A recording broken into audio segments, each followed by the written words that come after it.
ekspertų nuomonė, kad dokumentas komisijos pateiktas nekoks, švelniai sakant, ir iš tikrųjų mes turim labai daug padirbėti, kad jį patobulinti. Visų pirma, turim pasisakyti savo, kad mes visi norim gero, saugaus ir sveiko maisto už priimtiną kainą. Ir šiandieną turbūt galim tik tai džiaugtis tuo, kad vartotojai pasitiki ekologinę produkciją.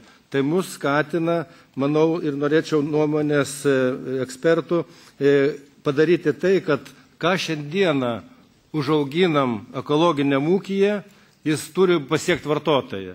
Nes atskirose šalyse, tame tarpe ir mūsų šalyje, yra maišoma su neekologiniu produktu ir praktiškai nepasiekia vartotojo. Tai pirmas dalykas, manau, ką mes turėtumėm padaryti. Ir antras dalykas, kad ūkiai iš tikrųjų turėtų perspektyvą ir manau, kad ši šaka yra viena iš perspektyviausių, tai yra paramos dalykai. Mes turim nustatyti aiškius ateities reikalavimus ir turim nustatyti protingą grafiką ir įstengtis įgyvendinti. Ačiū.